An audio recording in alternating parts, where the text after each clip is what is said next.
I'm James Gardner, host of Your History, Your Story, a podcast for everybody who loves stories about interesting people and events told by those who uncovered them from within their own family trees. This, we hope, will inspire you to discover and celebrate your history and your story.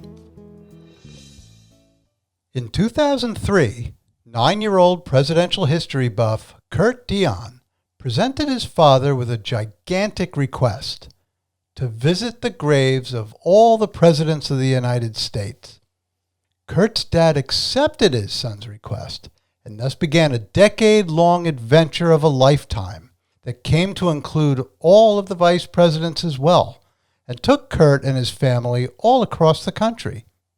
In this episode of Your History, Your Story, we'll be speaking with Kurt Deion, who is a public historian and author of the book Presidential Grave Hunter: One Kid's Quest to Visit the Tombs of Every President and Vice President. Kurt will share his experiences from his quest, such as paying his respects to Ronald Reagan as he lay in state in the Capital Rotunda, and standing next to assassinated President James Garfield's casket in a section of his tomb that only a handful of people had visited in the last 50 years. He will also tell us stories he learned along the way that include grave robberies and a forensic exhumation. I'd now like to welcome Kurt Deion to our show. Welcome, Kurt. How's it going, James? Thank you for having me. Well, I'm very glad to have you on the show and excited to talk about your book, Presidential Grave Hunter: One Kid's Quest to Visit the Tombs of Every President and Vice President. Amazing book. I loved it. But first of all, tell us exactly how many graves does that make as far as presidents and vice presidents? So there are currently, as we record, 39 deceased presidents and 39 graves. There are 43 deceased vice presidents, 42 graves. Walter Mondale passed away in 2021.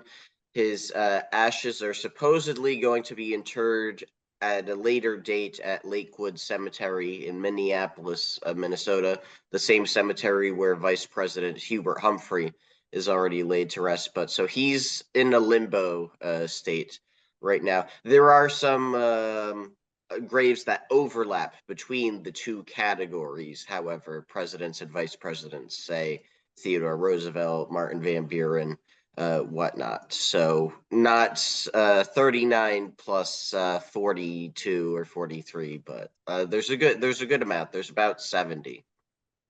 That's a lot of graves to visit. Now, you may think, oh, I'm interviewing a 70-year-old person who's made this their sort of lifetime quest, but you're a young guy. How old are you? I am 29, but I play a 70-year-old in my mind.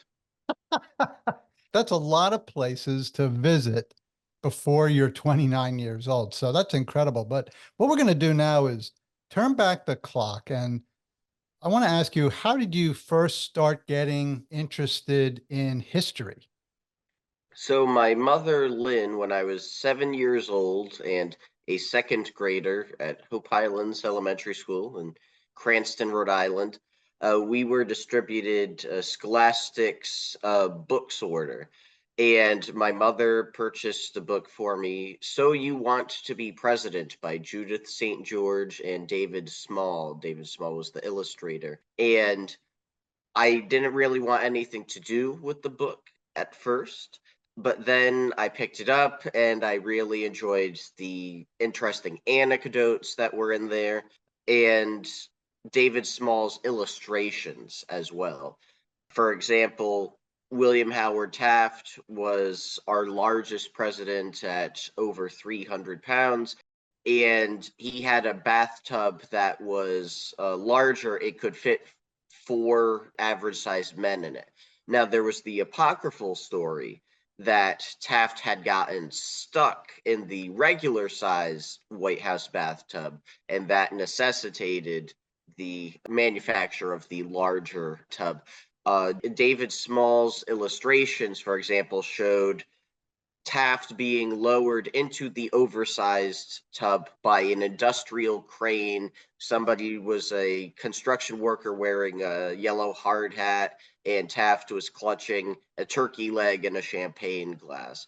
Or it was talking about presidential siblings. How many siblings do you have? Do they annoy you? And that resonated with me. Hello, Olivia, my younger sister. How's it going? And George Washington was talking about his siblings, and it showed him as adult Washington in face and dress, but miniature a body, and showed his different siblings, being bratty and pulling on his wig and clothing and whatnot. So that stuff really resonated with me. So that's how I first got into history, and then the graves came after that through a series of events. I had a book that my dad bought me when I forget, I was 8 or 9 or whatever it was, but it had a lot of those things in it with cartoons. A lot of them were contemporary cartoonist depictions of the presidents and things like that. And I always enjoyed that and picking up fun facts, but it sounded like humor was part of it. It was kind of funny, kind of interesting, something that would grab a youngster's attention. But you kept taking it a step further. And in your book, you mentioned about, I think it was an uncle took you on a trip. I don't know, how old were you when that happened? And tell us about it. So that was my uncle Craig, and he lived at the time in Quincy, Massachusetts, which is the hometown of John Abigail, John Quincy, and Louisa Catherine Adams, there in Massachusetts. And so this was a year later. I was 8 years old, and my sister and I were out of school. My uncle thought, my nephew has this interest in presidential history, and we have these presidential sites here, the Adams National Historical Park. And we also learned that nearby was the United First Parish Church, which was the congregation that John, Abigail, and John Quincy attended. Louisa was Episcopalian, and this was a Unitarian congregation. So we went to the Adams Park. It includes the houses, the birthplace of John, the birthplace of John Quincy right next door, and the family homestead, the old house or Peacefield, where they moved later on. And that was great for me to be able to, at 8 years old, be in the house where John Adams was at 8 years old, in the house where John Quincy was at 8 years old, see the table in the room upon which John Adams wrote the Massachusetts State Constitution, which influenced our national constitution. And then finding out that the graves were in the church next door to the park, that I could go, and I had read about John and Abigail Adams, and then there they were in the physical sense. This is where their physical story had concluded, but was also continuing on for visitors to come see. So that was really eye-opening for me. And then over the next few months, I visited a few other places. My family took a trip down to the Washington, D.C. area. That's where I saw John F. Kennedy's grave in Arlington, Virginia, Arlington National Cemetery, and then Mount Vernon, George Washington's plantation just outside Alexandria, Virginia, and seeing the home there, seeing the tomb where he and Martha Washington are laid to rest, with about 25 or so other Washington family members. And that was great, but it still took another step for me to decide, okay, I wanted to go visit all of these sites. So you were bitten by the bug at this point. You felt something different. Now we talk about grave hunter. Some people may think, oh, that's kind of ghoulish, graves and cemeteries. Oh, they give me the creeps. But as an historian, tell us about the actual feeling that you get when you visit these graves. How does it connect you with history? Something that I really take from it is how we remember certain people, or how they would want to be remembered. I think the gravesite as somebody is really kind of a final say in that in a lot of ways. If you're unfamiliar with somebody and you stumble across their gravestone in a cemetery, what does the stone, if there is one, tell you about them? Or if there isn't one, even what does that tell you? Did they want to be anonymous, or did they pass away without the money to afford a headstone? If you have a grave, it's a large monument, say Abraham Lincoln, does his grave really indicate what he would have wanted? I don't think so. I think he was a bit more humble than his 100-foot plus tomb in Springfield, Illinois would indicate, with all the statues and especially the Art Deco interior that was put in place long after Lincoln died, because there was no Art Deco that existed in the 1860s. That wasn't a concept. So I really just like the fact that here they are. I read about this historical figure, be it president, or Belva Lockwood, first woman to run for president and get votes, or Frank Morgan, who played the Wizard of Oz, and see him in film, and then here they are in the physical sense. So the grave keeps telling a story about that person. Yes. Yeah. And it also makes it show that they were real. They're not just somebody who's on screen or on paper, or just somebody in oral history lore or something. They were a real person. Yeah, that makes a lot of sense. And as a history lover myself, I've always enjoyed visiting the older cemeteries and seeing who was in the Civil War, who was in the Revolution, or you'll see families where the people die within a few days of each other, and you understand there was some sort of epidemic going on, or it tells a story about the community, about the people who live there. Really, it is a fascinating undertaking, but yours is colossal. And in order to facilitate this, you needed something to spark it, and you needed someone to help you accomplish it. Can you tell us about the story that began your quest to visit all these presidential and vice presidential graves? So in December 2003, I had reached the old age of 9. And my father, separate from myself, he was just channel surfing, and he came across a C-SPAN re-airing of a book talk from a few years prior. It was about the book Who's Buried in Grant's Tomb, by Brian Lamb and the C-SPAN staff. Brian Lamb being at the time the president, CEO, and he was the founder of C-SPAN channel.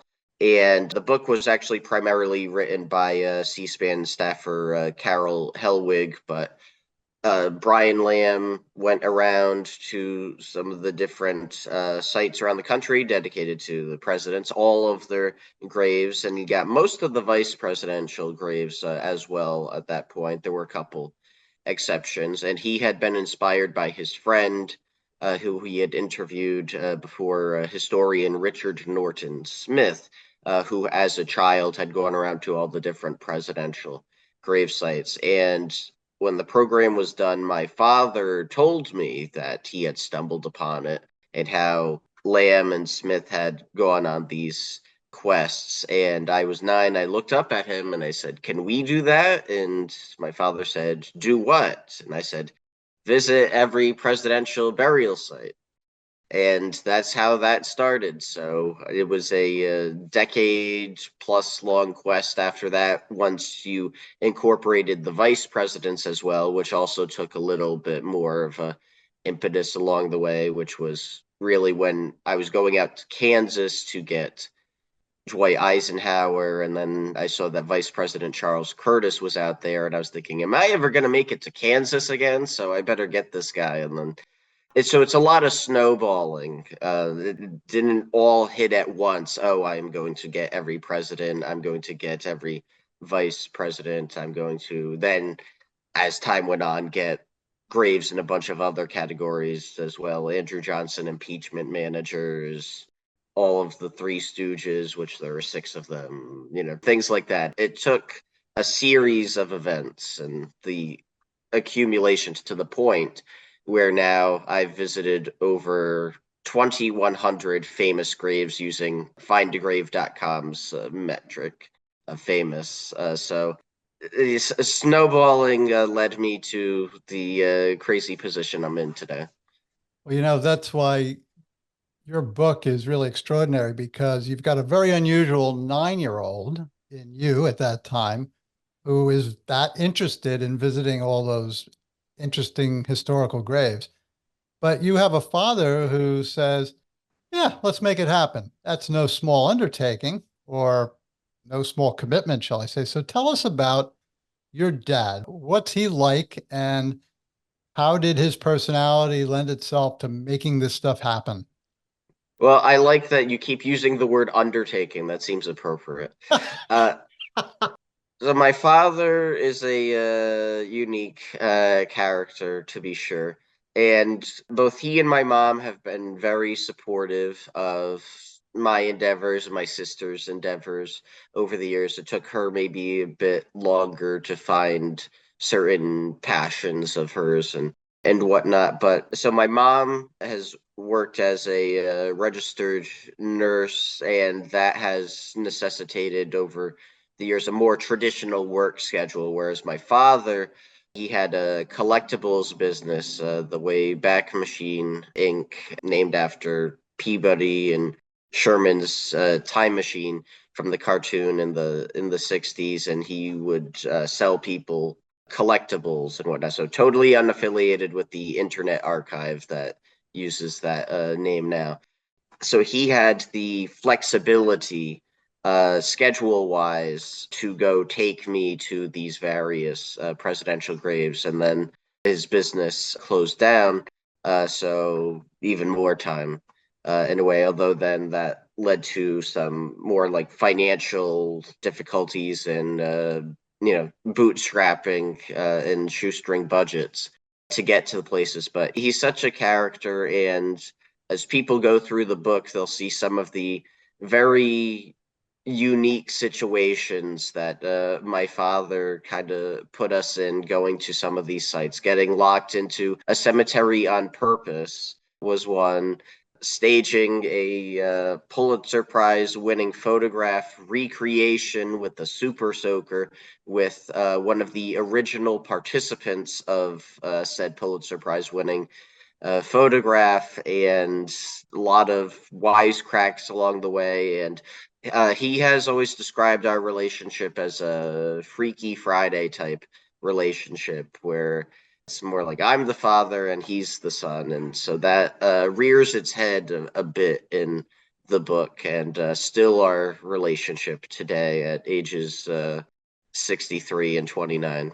I love it. But this adventure and this book probably needed both of you.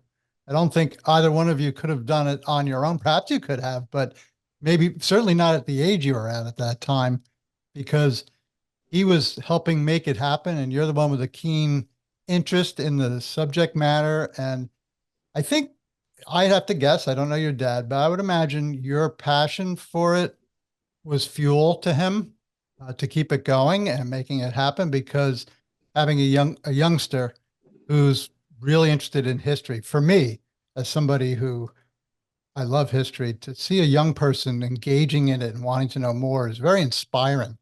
So he was able to use some of his unique gifts to get into places and find his way to getting photographs of you with these graves and things like that.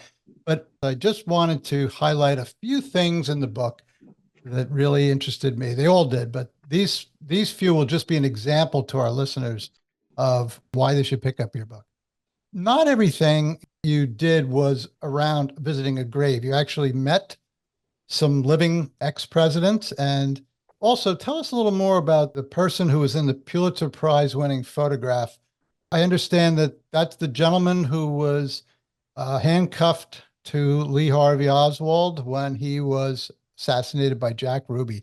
Tell us how that happened and kind of the neat twist that came to it. So I was going down to Texas to visit, at the time, what was my last presidential gravesite, Lyndon Johnson. And in advance of that, I had seen a documentary called JFK, The Ruby Connection, and I saw that the gentleman in question in the light-colored resistol hat and suit, handcuffed to Oswald, that at the time in 2012, that he was still alive, and he always looked to me like he was an older figure at the time, but actually at the time of the photograph there, he was only 43 years old. So at the time, he was 91 years old in early 2012. And I saw, so on the documentary, he's still alive. He participated in some of their investigation, and that indicated to me that he was still in the Dallas area for where the documentary was set. And also, he was at Pearl Harbor when it was bombed. And I was thinking, when I go down there to Texas, I really want to meet and interview this guy for my website, kurtzhistoricsites.com. And so I wrote him a snail mail letter, sent it with the envelope with my address already made out on it and stamped, for his return response. And 3 days later, a 91-year-old former Detective Lavelle emailed me saying that he thought my ambitions for my upcoming trip were great. He hoped I was able to achieve all of my objectives.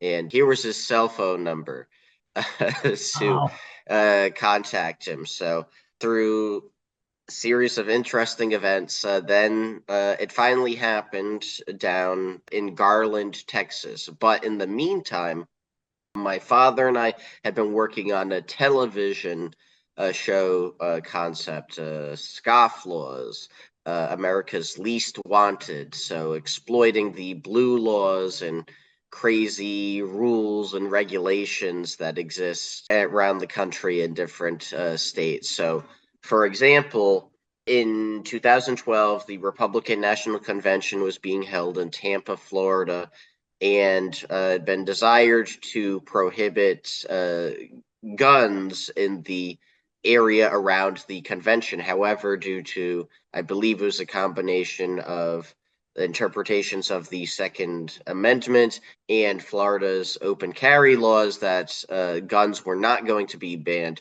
So in response, and perhaps he meant it to be satire in his own way, but the mayor of Tampa at the time prohibited super soakers and squirt guns from being in the area around the convention instead. So you were going to be arrested if you tried to get into the convention area with a super soaker. So my father thought, well, why don't we recreate our Pulitzer Prize winning photograph scenario with the subject, one of the subjects of the photograph, who we're going to go meet in a month or so. So I wanted no part of it, but my dad thought this will be a great promotional image for our theoretical TV show. So when we got down there, a series of events necessitated that we ask Mr. Lavelle to recreate the photo first before my serious interview and whatnot, instead of allowing him to warm up to us and then hitting him with that at the end. So that was very nerve-wracking. Is Mr. Lavelle going to throw us out after 10 minutes? But it didn't happen, and he was very enthusiastic about all of it, and we recreated the Pulitzer Prize winning shot by Robert Jackson with the Super Soaker this time, and then I interviewed him for about an hour for my website. It's on my YouTube channel. That is an incredible photograph. To think that you were actually, being held pretty much in the same position as Lee Harvey Oswald was in that most famous photograph. You must have been dying, thinking you're going to lose this opportunity to meet this famous person on a personal basis and ask him questions. You're thinking he's going to say, get out of here. Are you kidding me? Get out of here. I thought this was a serious interview. But you both won. I guess your dad got his photo op for the TV concept, and you got your serious interview. But that's cool. So let's bounce on to the presidents now. I'm going to start with one that was very, very fascinating to me, because I read this story before, but You went to visit the grave of President William Henry Harrison, who Yes. died after, I think, 1 month in office. Tell us about William Henry Harrison and the story that you learned when you visited his grave. So in August 2004, my father and I went out to the Midwest, and one of the graves we visited was that of President Harrison in North Bend near Cincinnati, Ohio. He's there with his wife, First Lady Anna Harrison, and his son, John Scott Harrison, who was a congressman who was also the father of President Benjamin Harrison. And the inner tomb of where the Harrisons are interred, that is typically locked. And for a great number of years, the caretaker has been a woman named Beverly Myers. And at the time, she and her husband, Terry, who has since passed away, they showed up after my father made an appointment, and they gave me the key to unlock the tomb myself. So that was quite cool. They were a great resource of knowledge. In fact, she let me and my friend TJ Fallon and his son Henry into the tomb last year, and I was able to show her the photo of me from 19 years earlier at the time, and we kind of restaged a photo of us and everything. So a lot of photo restaging in my life, I guess. But so they let us in there, and then the story that you're alluding to was that when Congressman John Scott Harrison died, he was buried in a cemetery nearby, Congress Green Cemetery, which is up the hill and across the road a bit. And when they were burying him, the folks noticed that another grave of somebody who had recently died, the grave had been disturbed. And this was a time in the mid to late 1800s when grave robbing was still in vogue and bodies were being sold to medical schools for people to do dissections and anatomy studies. So, a bunch of folks got together and was like, we have to do something about this. Where is the body of this young man, Augustus Devon? So the next day, one of John Scott Harrison's sons, not president or future president at the time, Benjamin Harrison, so one of Benjamin Harrison's brothers, went to a medical school in Cincinnati. And when the sibling went to the school, he thought he uncovered a situation where it was going to be Augustus Devon's body.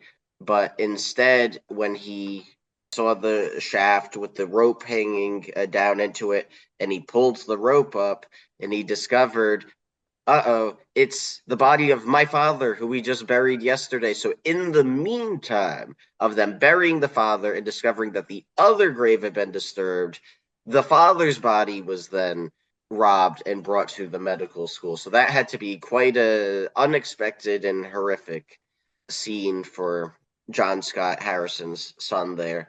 John Scott Harrison is now in the lot tomb with his parents. The other gentleman in question, his body was also recovered, but it made it all the way up to Michigan.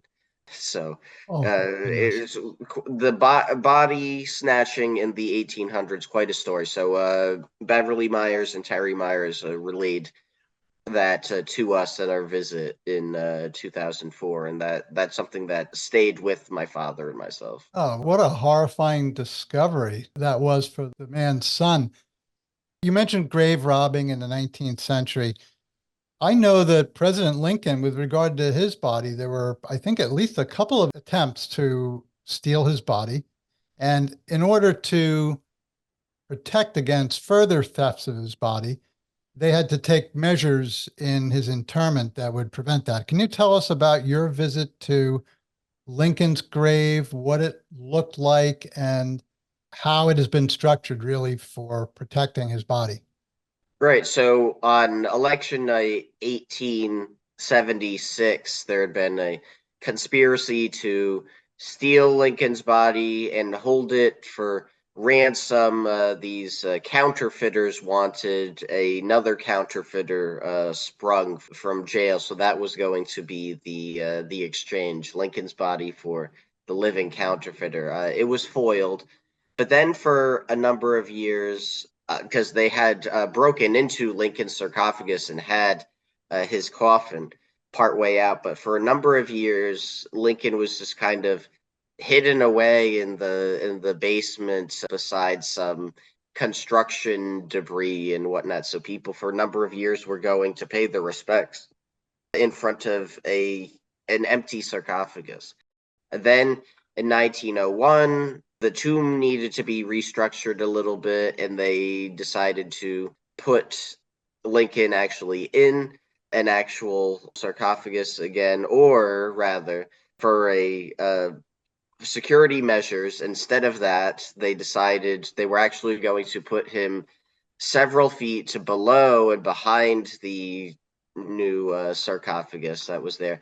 And they were going to put him in a steel cage and pour several tons of concrete on top of that.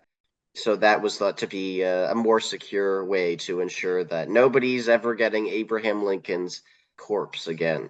So they reopened it beforehand to make sure, okay, this is indeed him. He's still in there. Nobody took him.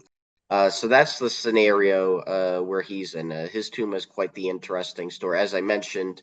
But that tomb has an obelisk of over 100 feet tall, all sorts of statuary related to both Lincoln himself and then the Civil War, different branches of the military.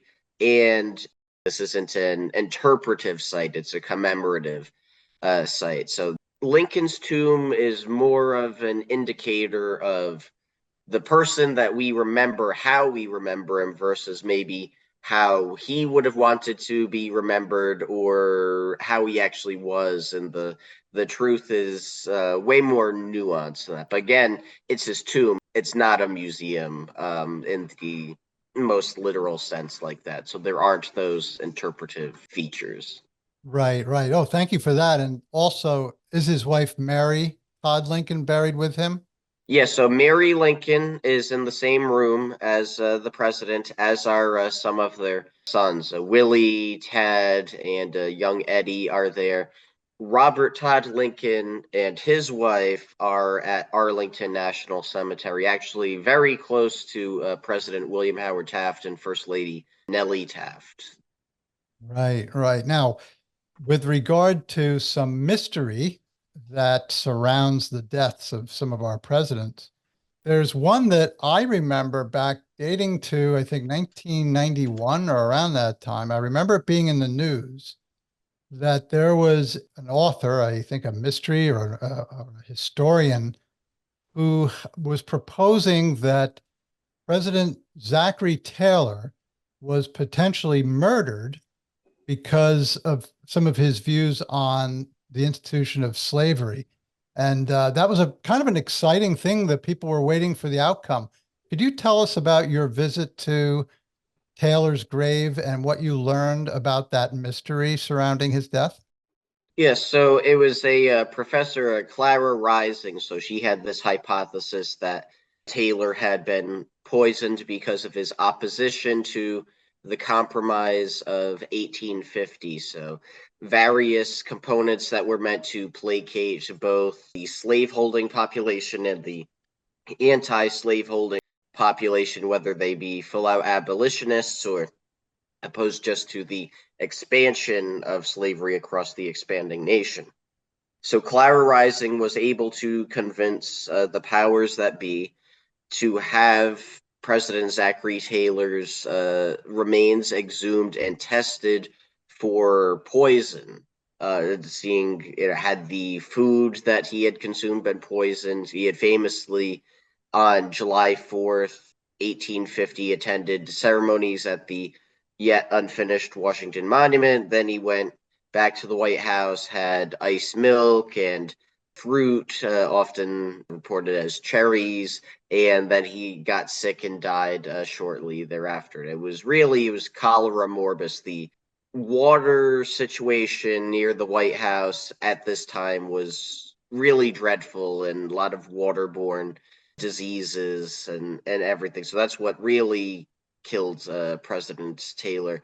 But she wanted to test, was there arsenic or whatnot. So that's what could be tested after so long. It had been 141 years since he had died. So they tested different parts of his body, hair, nails, whatnot, and there was no trace of arsenic that could have been a lethal level. So they determined that Abraham Lincoln remained in his status as our first assassinated president. But when you go to the Taylor tomb there in Louisville, Kentucky, it's on the former land of the Taylor family, and it's now the Zachary Taylor National Cemetery. So it's mostly the typical white stones, like the ones you'd see at Arlington National Cemetery, those typical military stones. But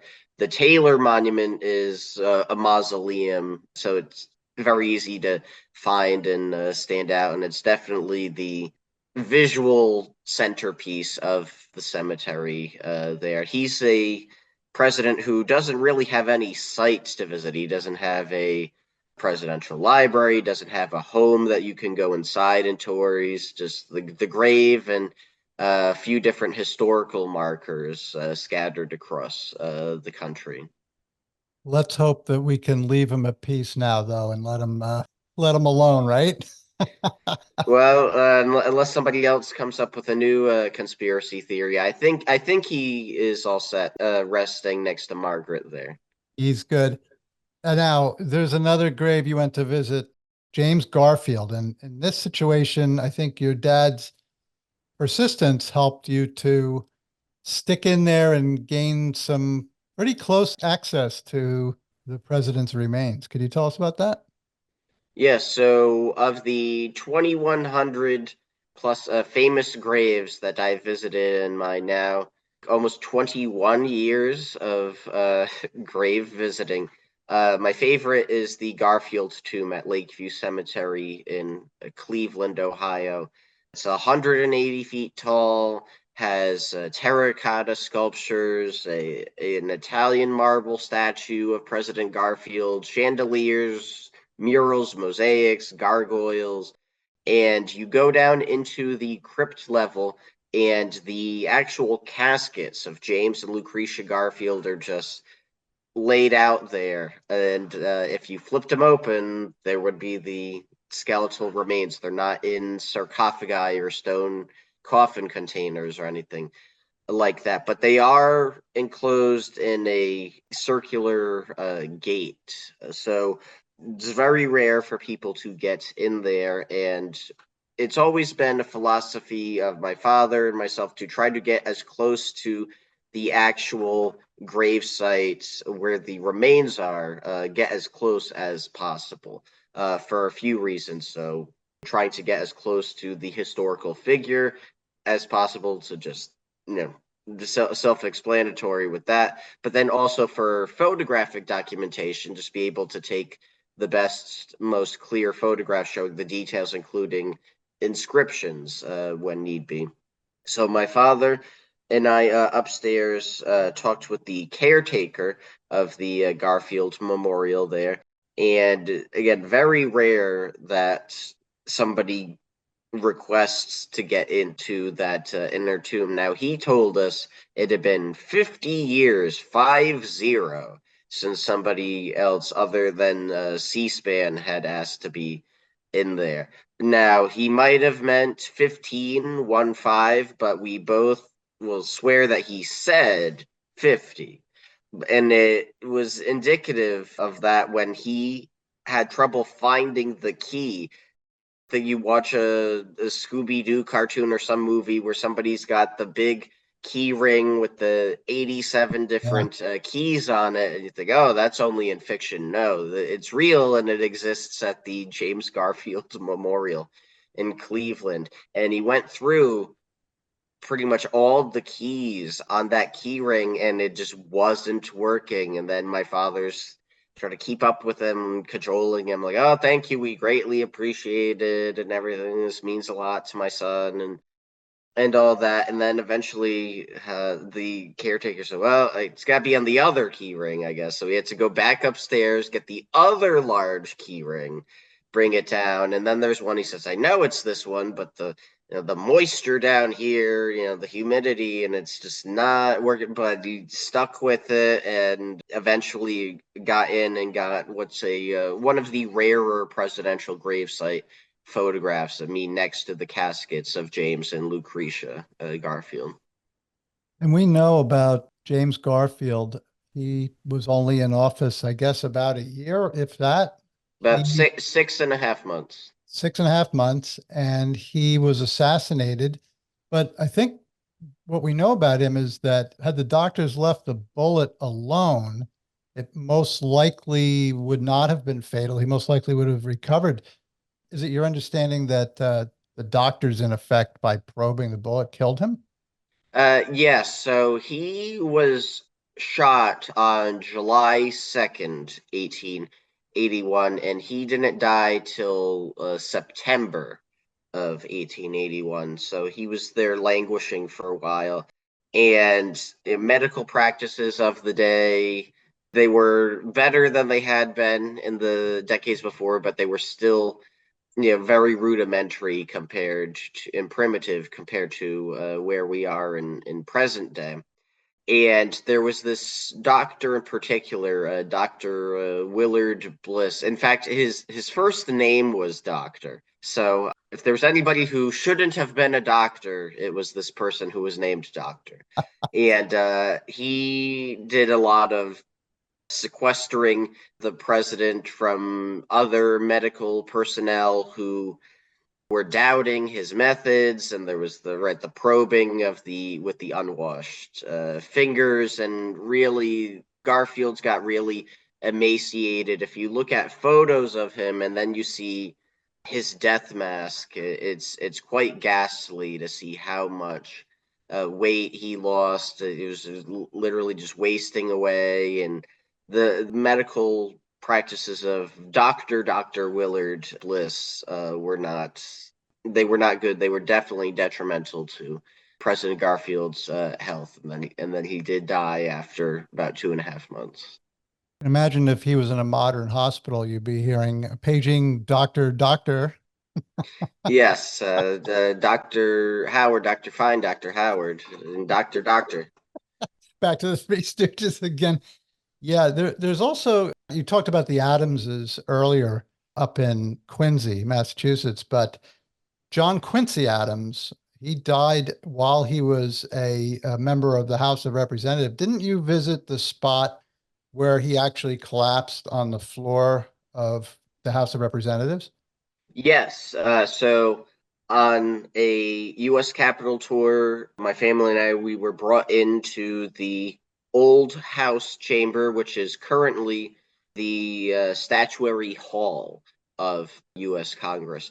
And in there are square plaques on the floor marking the desks of members of Congress who later went on to be president, or in the case of John Quincy Adams, served as president and then served in the House of Representatives, the only president for which that applies. And he had a fatal stroke at his desk there in February of 1848.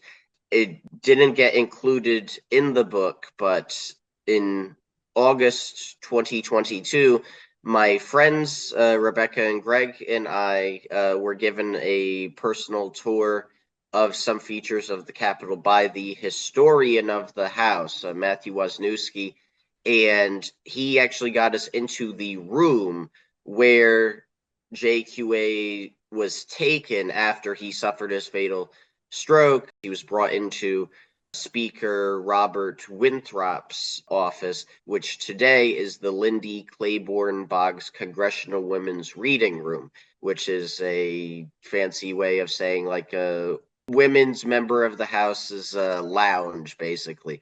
there's a microwave in there, and there's some couches, and just a little hideaway for them to rest a bit.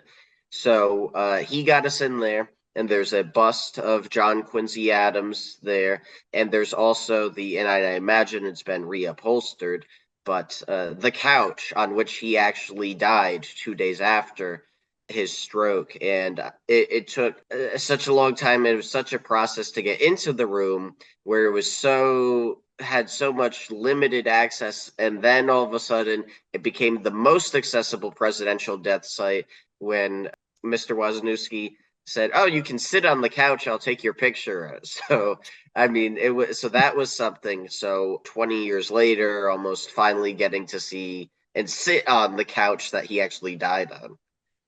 That is interesting for us history buffs out there. That must have been an incredible moment to connect with history at that point.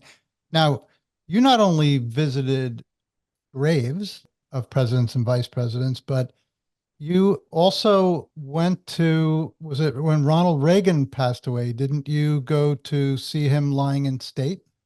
Yes, so he died June 2004, and my parents sat down with me the day that he died and asked me if I wanted to go see him lie in state in the U.S. Capitol. And I said yes. And then the very next day, my father broke his arm. And then there were lots of other things that popped up that were going to seemingly prevent us from going to see Reagan lie in state, but it came to pass. My father, even with his broken arm, this cast past his elbow, drove us the 400 miles from Rhode Island to Washington, D.C., about 8 hours of driving, and then we waited in line for 5 hours from 9 p.m. to 2 in the morning, and we saw President Reagan's casket there in the Capitol Rotunda. That's an incredible experience for a youngster, I'll tell you, for anybody, frankly. Also, again, I want to say, your dad's obviously had every excuse possible there to not go for the broken arm, but kudos to your mom and your sister for supporting this adventure. Also, I'm not going to talk about it with you now because I want people to read your book, but you did have a couple encounters with former presidents in person. I know one was President Bill Clinton and President Jimmy Carter. So we'll leave that for people to find out. But I think you mentioned, I think Garfield, his memorial really took you as something amazing and ornate. Of all the graves that you visited, including the vice presidents, which one or ones would you say were the most humble and simple? So with vice presidents, that would be Vice President Henry Wilson, the second vice president under Ulysses S. Grant. He's in Natick, Massachusetts, and he has just a very, very simple, nondescript tombstone there.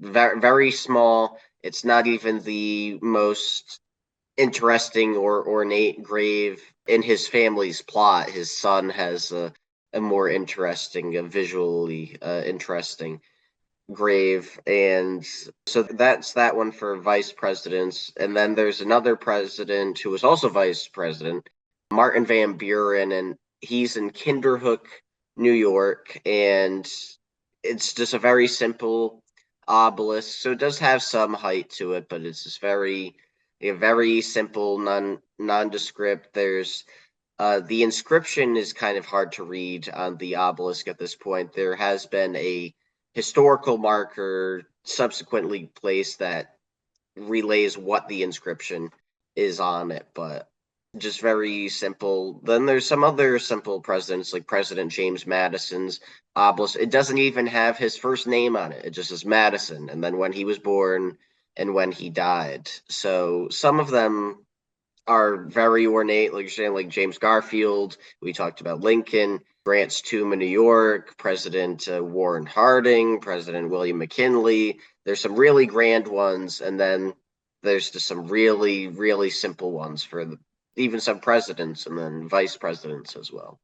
Yeah, I seem to remember that Thomas Jefferson did not include having been president of the United States on his tombstone. Is that correct? Yes, there's this author of the Declaration of Independence and the founder of the University of Virginia and also the Statute of Religious Freedoms for Virginia. So nothing about Secretary of State, President, Vice President, anything like that. Now, Kurt, not only were you just really interested as a kid and you went on all these learning experiences with your dad, but you pursued history academically. Can you just, briefly tell us how you did that? So it was my passion and I pursued it. So I got a bachelor's in history at Bryant University in Smithfield, Rhode Island, graduated in 2016. And then I took a gap year and then I worked on getting my master's in history along the public history track at the University of Massachusetts, Boston. Graduated in May of 2019, and I've been able to put my education to work. And I'm actually, as we record this, even though I'm off today, this is my official first day with the new position, having gotten a promotion, education specialist at Historic Congressional Cemetery in Washington, D.C. So it's been a great journey of history, taking me interesting places on a personal level and then also on a professional level now, and just really excited about it still in both of those realms. Well, congratulations on your promotion. They're very fortunate to have you, somebody with your heart for history and telling stories. And you've lived out some of this history, just going around and experiencing, how the people, the nation, mourned their presidents and remembered their presidents through tombstones and memorials and things like that. Isn't there actually a vice president buried in the congressional cemetery? Yes, there is. Elbridge Gerry, the only vice president at this point, buried in Washington, D.C. There was another one, George Clinton, that was right near him, but he got exhumed in 1908 and brought up to New York. But only vice president in the city, and also the only Declaration of Independence signer buried in the capital city as well. And yes, it's Gerry with a hard G sound like gorilla or garage, not giraffe or gerrymandering. So yes, gerrymandering is actually pronounced incorrectly. It should be technically gerrymandering. That's right. And that's what it's named after him, right? Yeah, so when he was governor of Massachusetts and there was all this redistricting, and one particular district looked like a big monster or a giant salamander or a gerrymander, as it became known.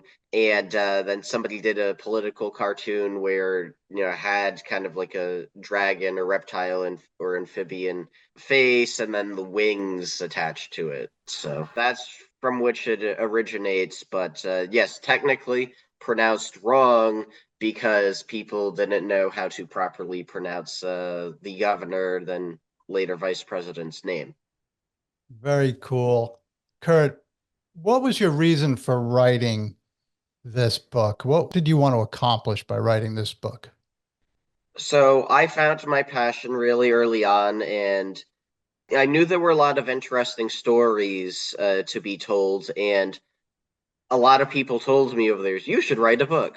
But my desire was to not only share some of these interesting stories, but to inspire other people to engage in hands on history. And it didn't have to be presidents, it didn't have to be vice presidents or even graves. If you wanted to go see places related to civil rights moments, you want to go to the Martin Luther King Jr.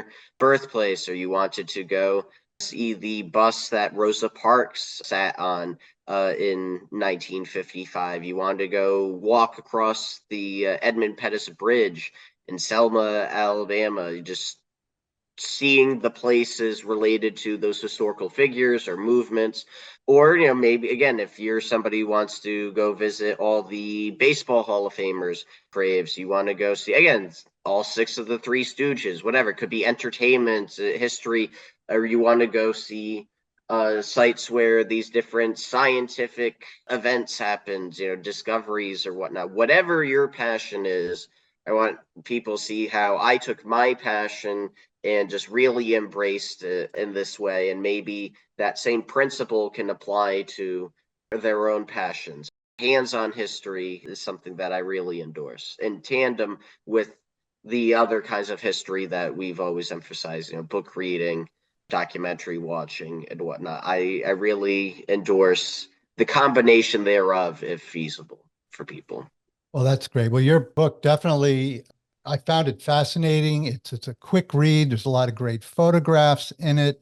Your enthusiasm and sense of adventure with your dad, it just came out off the page at me. So you also have a website. Tell us about your website and also how people can order your book. So my main website, which I started when I was 14 years old, is kurtzhistoric.sites.com. So Kurtz, Kurts, historic, and then sites, sites.com. However, sometimes that's tough for people to remember. So to get to my book, I made it easy. It's just the title of the book, presidentialgravehunter.com, which then takes you to a page on kurtzhistoric.sites.com dedicated specifically to the book, and then gets you to all the other places on my website as well. But so the easiest thing is this presidentialgravehunter.com. We have a book trailer there. So you've seen movie trailers. This is a trailer for the book. So it actually has some of the footage of my family, my father, myself, going around to some of the sites, my 2015 appearance on C-SPAN with Brian Lamb, again, another full circle moment. And then it has some reviews and testimonies and whatnot on there from different either presidential authors or presidential history related personalities or writers. And you can either buy it directly from me on there if you want a signed copy, or there's also links to the sites, Amazon, Barnes & Noble. And of course, you can also buy it from your local independent bookstores as well if you request it from there. And also, I'm pleased to say that I have the book for sale in a bunch of presidential related places, such as the Adams National Historical Park in Quincy, the Grover Cleveland birthplace in Caldwell, New Jersey. And I just had some books purchased by the Theodore Roosevelt Sanctuary and Audubon Center in Oyster Bay, New York. Terrific. I am so excited for you. And I see more books in your future, and I see a lot of great stuff you're doing in your current role and in your new role at the Congressional Cemetery. Hey, if my wife Kelly and I can get down to DC sometime, would you be able to hook us up with a tour down there? Oh, absolutely. And I'm just working on a new tour that I'm developing specifically related to presidential sites, but we have a diverse, rich history at Congressional Cemetery of all different kinds of history and historical figures. And I think you'd love the kind of the combination tour overview and with some presidential history thrown in. So absolutely, I'd love to have you both. Well, thank you very much, Kurt, and keep up the good work. We'll be looking forward to hearing more from you and coming down and visiting you sometime soon. Okay. All right. Sounds good. Again, you can find me at either in person at Congressional Cemetery or presidentialgravehunter.com. Thanks again and have a great day. You as well. All right, Kurt. Take care. You too. Okay. Bye-bye. Thank you for joining us for this episode of Your History, Your Story.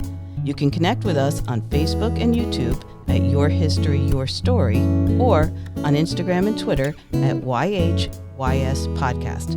We'd love to hear from you if you have any questions, comments, or a story to tell. Be well and God bless.